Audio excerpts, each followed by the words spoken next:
Okay, let's look into the powerful symbol of the swastika and its ancient roots. Here you can see a ceremony that's done for the dead, and it contains this symbol, still to this day. Has over a 12,000 year history that has been found going back into the last ice age. Let's just start here and I'll comment later, but you can see part of this is of course going to be skewed because of its symbology. The swastika is a symbol that was used in the 20th century by one of the most hated men that had ever lived, a symbol that now represents the slaughter of millions of people and one of the most destructive wars on earth. But Adolf Hitler was not the first to use this symbol. In fact, it was used as a positive and a powerful symbol thousands of years before him across many cultures and continents. The spiritual beginnings for this swastika, as we try to trace it down, for the Hindus and the Buddhists of India and other Asian countries, the swastika was an important symbol for many thousands of years. And to this day, the symbol can still be seen in abundance on temples, buses, taxis, and on the cover of books. It's also used in ancient Greece and Rome. It can be found in the remains of the ancient cities of Troy, which existed over 4,000 years ago. The ancient Druids and Celts also used this same exact symbology, reflected in many artifacts that have been discovered. It was used by Nordic tribes, and even early Christians used the swastika as one of their symbols, including the Teutonic Knights, a German medieval military order which became a purely religious Catholic order. But why is this symbol so important, and why did Adolf Hitler decide to use it? Well, we've looked into this in a few of my other videos and touched upon it. Let's touch upon it again now.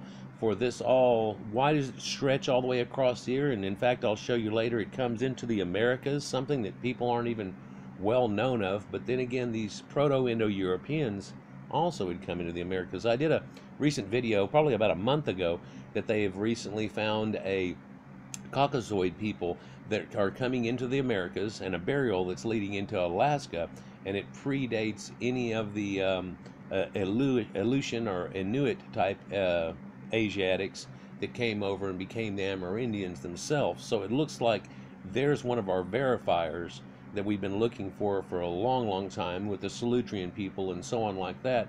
But they also carried this symbology over with them, and then intact somehow there was contact with those and these Asiatics who also had the symbol.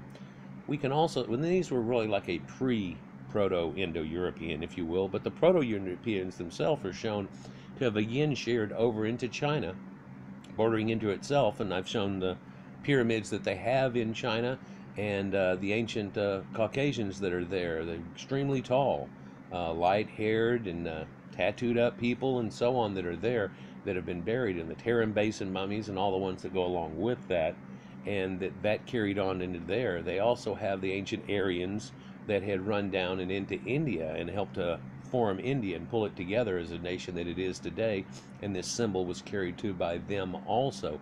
The Persians are also seen to have this symbol. There's a symbol very much like it in Egypt and in North Africa, definitely with the Carthaginians and what we would call the Phoenicians and what we would call the Canaanites. Let's just look into this though. There are symbols that you can see that are variations on a theme that are found throughout the world, and here's just a few of them. Later we'll look at a few more. The positive days of the swastika. The word swastika is a Sanskrit word, savastika, meaning that it is well-being, good existence, and good luck. However, it's also known by different names in different countries. It is known as the Wan in China, Manji in Japan, Philpot in England, Hakenkreuz, which is the twisted cross, in Germany, and Tetraskelion or Tetragrammaton in Greece, which is extremely close to Tetragrammaton, which is the name of God, and it's 4 letters, and this symbol of these 4 arms is a tetragrammaton. Let's continue. Here you can see an ancient Grecian mosaic made out of tiles, all cracked up like they do in order to make a giant mosaic like this. Beautiful art. This isn't even an extremely good one of them, and I've shown them some of my other videos, hundreds of them. In Pompeii, they have them, and so on. But this is from a Byzantine church in Shavet Zion, Israel itself. Yeah, in the Israel temples themselves, there are symbols of this, so it's kind of odd. In fact, whenever World War II ended, there are commemorative coins for the point just before that, whenever the Israelites that we know today were living in Germany, and they were in refuge from Palestine where they had a problem, and then it appears that the German government, due to not wanting them infiltrating them anymore, and they were getting into their banks and causing all kinds of problems, tried to relocate them back into Palestine, and there's a coin commemorating this where on one side's a swastika and on the other is a Jewish cross, the star of the god Remphan. In 1979, a Sanskrit scholar, P.R. Sarkar, said that the deeper meaning of the word is permanent victory. He also said, like any symbol, it can have a positive and negative meaning depending on how it's drawn. So in Hinduism, the right-hand swastika illustrated below is a symbol of the god Vishnu and the sun, while the left-hand swastika is a symbol of Kali and magic. And we can see where this is actually a yin and a yang situation, and the winds change through the times and the seasons and things that go along with this concept, and a sun deity that was common to all of these people and still is to this day quite a bit. Most people don't make the correlation that Jesus is a sun god.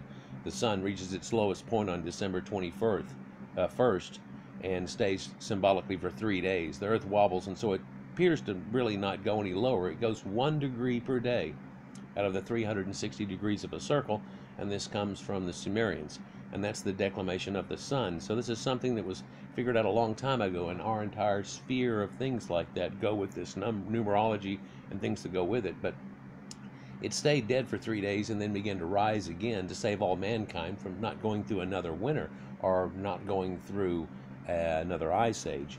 And we're approaching another ice age. If we have the cycle like we do, we're actually getting on the edge of overdue quite a bit. And everybody keeps talking about global warming, but global ice age is something that's a little more devastating. We can look and see that we're at a maximum now. It doesn't really get much worse.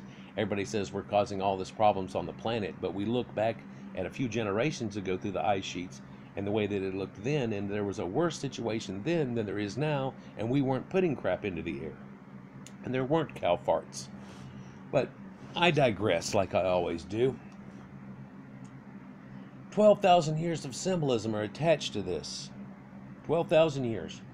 It comes out of the last ice age, and so people that were going across the Bering Strait would have met each other perhaps up there in that area. But the earliest swastika ever found was uncovered in Mazin, Ukraine, carved on an ivory figure which dates back an incredible 12,000 years. I believe I'll show you a picture of that shortly. I don't think they have it in the article here, but it's actually also of a dove or a bird. Back from the time whenever that all connects, and then Inanna's hooked up to the birds and the things, and it all kind of has this symbology that goes together with things, and it heralds in the depth of religion that we have today. One of the earliest cultures that are known to have the swastika was a Neolithic culture in southern Europe, in the area that is now Serbia, Croatia, Bosnia, and Herzegovina, in that little crutched area, known as the ancient Vinca culture, which dates back around 8,000 years. And here we see an armband done by a Vinca culture, and you can see that they've made holes through this too, and then it could be tasseled and tied on and pulled tighter or whatever to it, and it has this symbolic swastika like the bottom right one was earlier before. And this swastika pattern is on a mammoth bone. It's a mammoth bone bracelet. It is not an elephant ivory. This is a mammoth bone. So this is coming from when we would have had those, or shortly after, and people finding mammoth bone and making it out of those. In Buddhism, the swastika is a symbol of good fortune, prosperity, abundance, and eternity of things. It is directly related to Buddha and can be found carved on statues and soles of his feet and on his heart. It is said it contains Buddha's mind. Now, strangely about this, it has it on his feet, and the saying that goes with it is that where Buddha goes, this symbol had came. Well, I'm telling you that's backwards. and where the man who was Buddha and the people before that were, this symbol was. Buddha carries this symbol further, is how it actually works. And you can see him here with the symbolic dot on the forehead, which we can go into a little bit here later. But also, you see him with the symbolic swastika across his chest. And where is this one at? It's Gamadian. Okay. On the walls of the Christian catacombs in Rome, the symbol of the swastika appears next to the word Zotiko Zotiko, which means life of life. It can also be found in the window openings of the mysterious Lalibela rock churches of Ethiopia that I did a video about recently, where they talked about how they helped to do some of the work during the day, but the real work was done, they tell themselves, by pale blonde-haired angels who did the work at night. It's a strange story. It's quite a strange story. Of course, we know now that Ethiopia wasn't the people then that it is now, that the ancient Caucasians went all the way through the Horn of Africa at that time, and of course all of Egypt and everything, and therefore we have that stanchion there. If you look up the definition of Caucasian, it actually shows it to you there, but a lot of people want to overlook that now and try to say that whenever they talked about Ethiopia in ancient times, that they were talking about the same place. And while sometimes they talked about that region, if you look, I've got a video on this, if you just wiki Ethiopian of the Greeks, it'll show you that they talked to a bunch of people that had this sunburnt face situation to them, and that it really didn't refer to Negroids like people try to correlate it to today.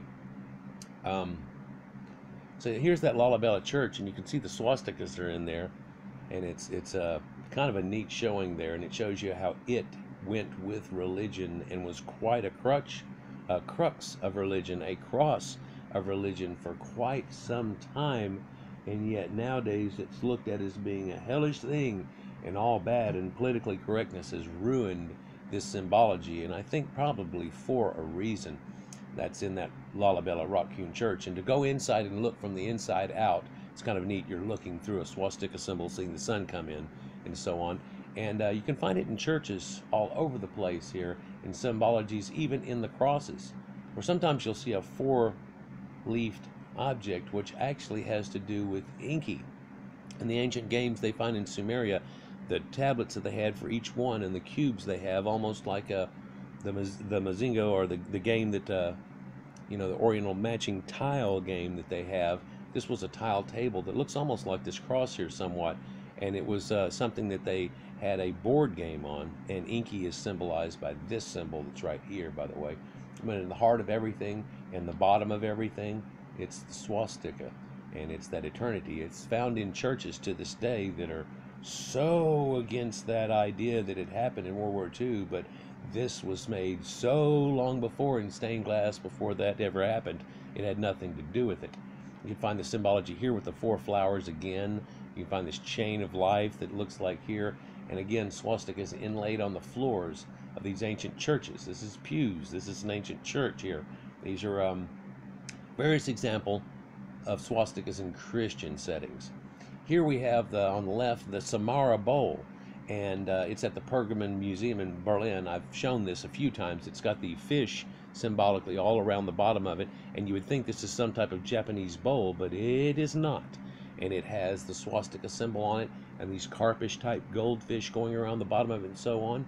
They use this in Japan to this day, but it wasn't originally a Japanese symbol. But again, it originates through Japanese people in a different way. And everyone takes in the symbology in a special way. Not only has it got a swastika in the center, but if you look, the four sticks coming in here causing the center to spin, and the fish are causing the whole thing to spin in the water that's around it. This is so symbology. This is land. This is the way things run. You can catch that in the bottom of a bowl. Look, here it is with the doves again. And you can see that the dove isn't made quite right. What's wrong with it? Well, it seems to have an Egyptian pillar with the flower at top on it, but bent. Or we led to believe maybe the pillars have something to do with the women that have to do with the dove. Was Asherah a pillar? whenever we stand and we stand on two legs, is one a man and one a woman, and we now forgot it all? Anyhow, the one on the right there is from ancient Thera. And so, yeah, and a cataclysm had happened there to those people too. And a lot of that goes along with the myths that go with this too. And this cataclysm is talked about in the Bible and so on. And everybody's waiting for the next one, and as opposed to trying to avoid it, kind of oddly. In Nordic myths, Odin is represented passing through space as a whirling disc, or swastika, looking down through all worlds. In North America, the swastika was used by the Navajos. In ancient Greece, Pythagoras used the swastika under the name tetratyches, and it was a symbol linking the heaven and the earth, with the right arm pointing to heaven and its left arm pointing to earth. And if you'll look at my showing about Baphomet and ancient symbology that goes with that, we have the right hand going up, the left hand placing out, as above, so below, astronomical things taken to earth, concepts projected onto the stars, projected onto the earth. Right? Symbology. And you can see that same as above, so below in Buddhist poses and things that you see the same Egyptian scribes using, in this pose of tranquility, this crisscross legs, again meaning something. So it's also been used by the Phoenicians as a symbol of the sun, and it was a sacred symbol used by the priestesses that are there.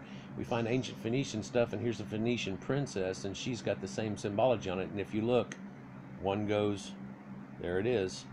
And then we find it also here, right here, along with other symbology that comes back to ancient ideograms that are listed on this thing. And if we look, there's the cross. There's the cross. Then there's a plus sign with a circle on it. This quite often means land. There's a lot of symbology in this, and this is just one of many symbols the ancient Caucasians used to use to denote different things that they had meanings for.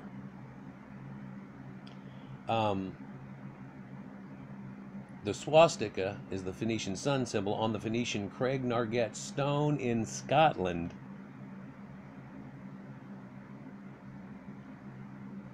That's funny. I can find all of these ideograms not in Scotland. And on that robe over there. But how and why did so many diverse countries and cultures across many eras use the same symbol and apparently with the same meanings? It's ironic and unfortunate that a symbol of life and eternity was considered sacred for thousands of years by holy people has somehow become now a symbol of hatred. It's odd. It's a twist that should not be. And it shouldn't be that something that happened in World War II towards many, many people, not just the Jews, is looked at as upon and be twisted around into something that's bad. I want to show you something here. Let's see if I can find this real quick. Okay, so just, Google imaging swastika itself. It'll show you all these things. And here's that bowl and picture that we were just showing right there in itself. There's the bowl and another statement and stuff. Here's one of the ones they consider to be the oldest one, and the swastika and the swirls that are on the bottom of it. And if you look, it's a symbolic bird, right? There's another one that's shown here, and you can see somebody holding on to it. And under the bottom of it, the tail of the bird, its feathers, and how it's shown symbolically across the middle of this. This is in all kinds of temples, from the Taj Mahal to Japan, China, all kinds of places, and shows how ancient this symbol is, and it has nothing to do with World War II other than the fact that people that were of this heritage used that symbol. But now we aren't going to take and just mull over this symbol like it never existed before, or that it is somehow supposed to be something bad when it's not.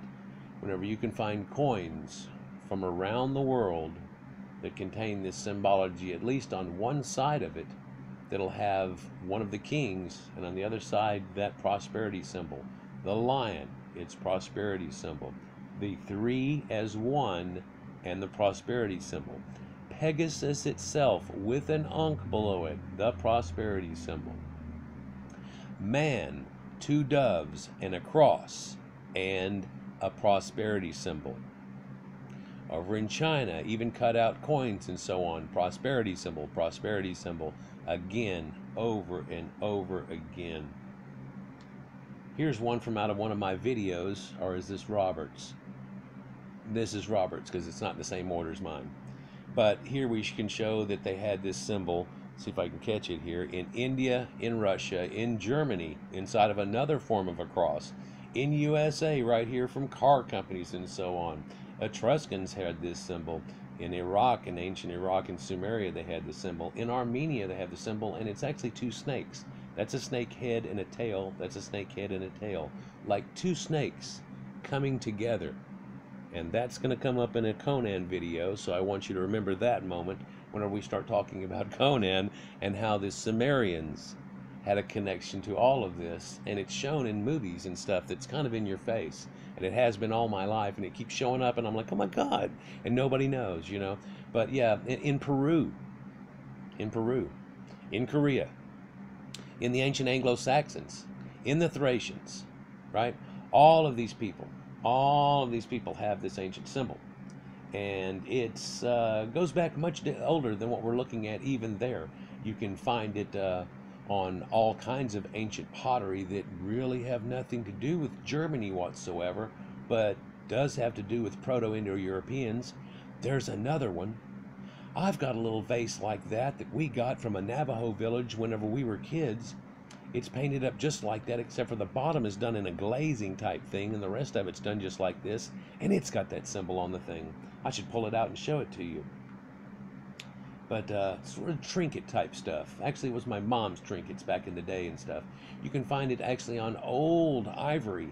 The symbolism that's cut into these things in old ivory tooths, that actually the lines on those I showed recently is a symbolism of womanhood and how there's 9 notches in there. And back at that time, they went through a lunar calendar, and there's 9 moons in a woman's gestation period of carrying a baby.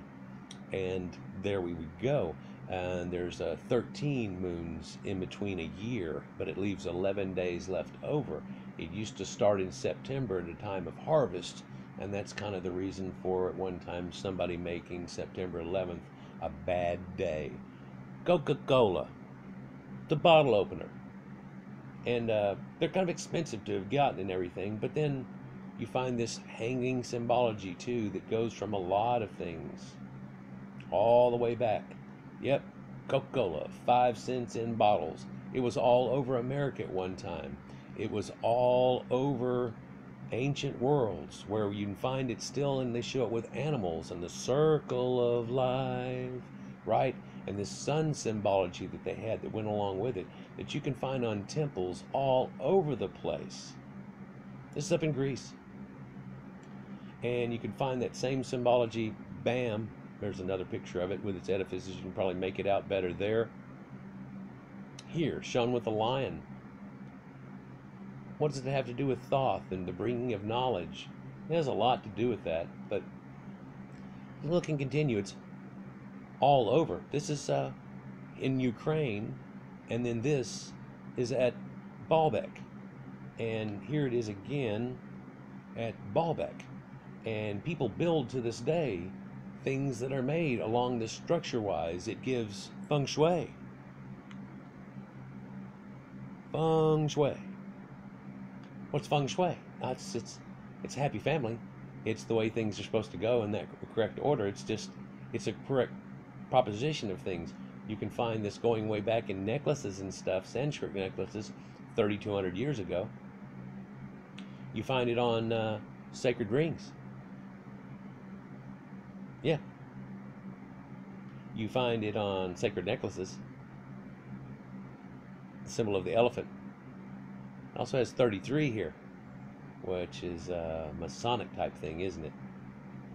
So let's carry on from that, though, to look at this. Here's a bracelet found in the Ararat Valley in Armenia. So Arata or Ararat, we're extremely close to Göbekli Tepe. And what do we have here? Well, we've got swastikas. and men hunting, and the symbol of the snake. Yeah, and the triad, and whoop, there's a trident.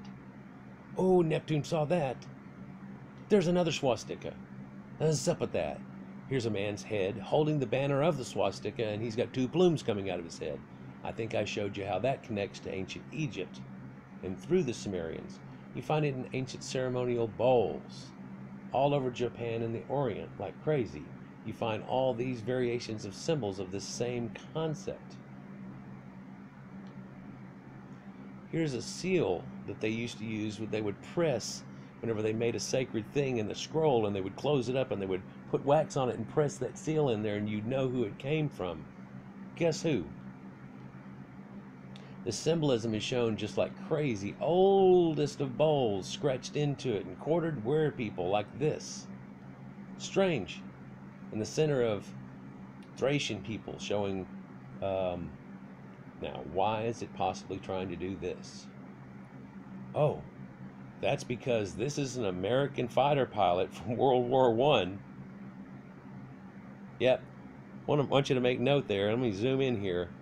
U.S. Army Boeing P-2C.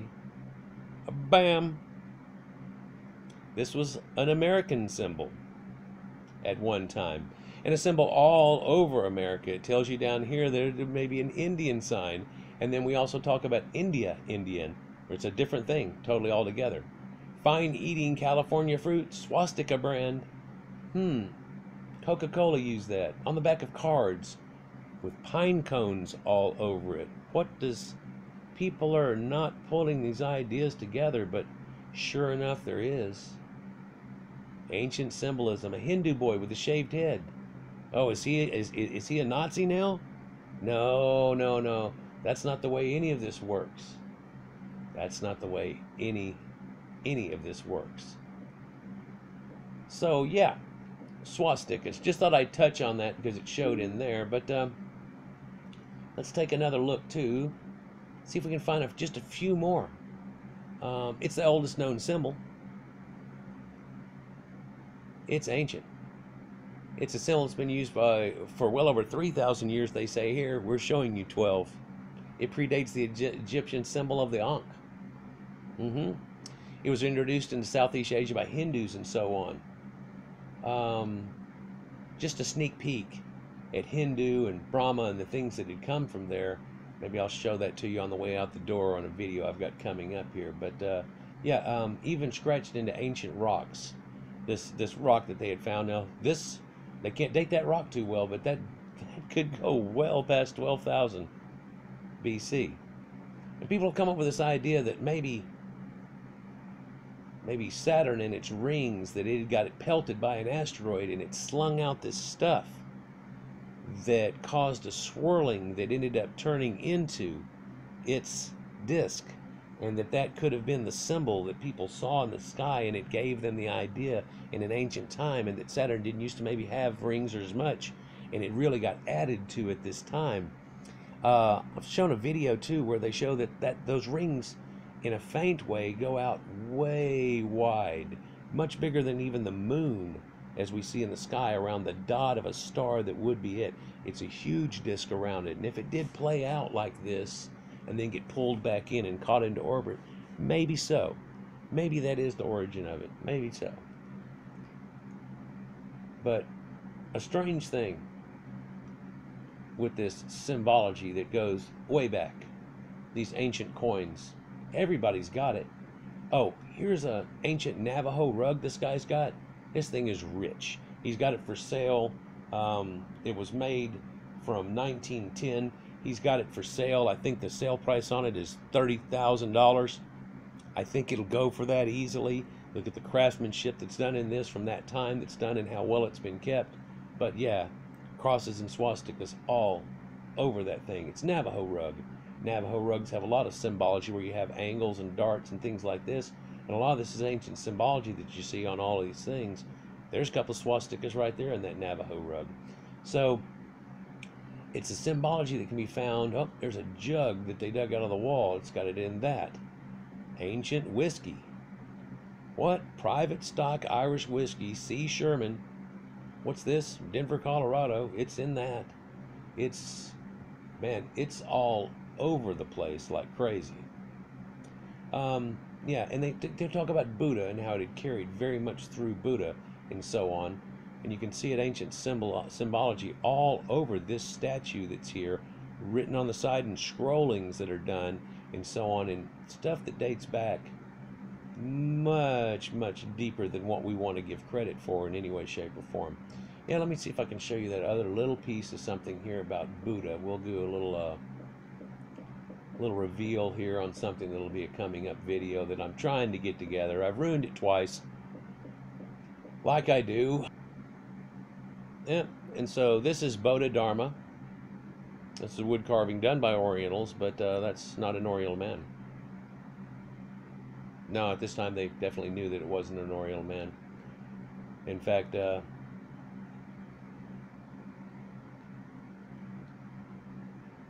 here we have a blue-eyed Central Asian monk, Buddha, teaching an Asian monk, a fresco from Belchek, and this is supposed to be Bodhidharma.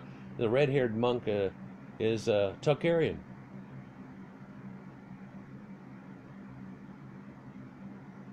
So the swastika, though, it carries its weight through many, many cultures, and only have recently got ruined.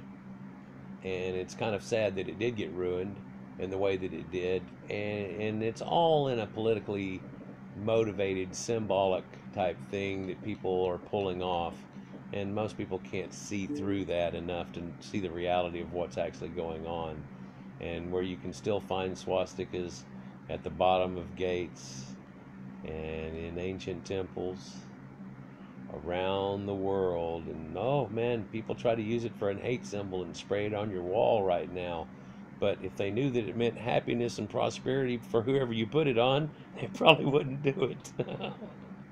Anyhow, guys, like, share, and subscribe, and yeah, a lot more coming and stuff. I just thought I'd flash that off at you. It came an article out here just at the 1st of April, and I wanted to touch upon it again. It had been a while. Look at this elephant here, right here in India, where they show them in these temples. It's got it on the side of the great elephant there. That's amazing. Yeah. Enjoy, guys. Peace.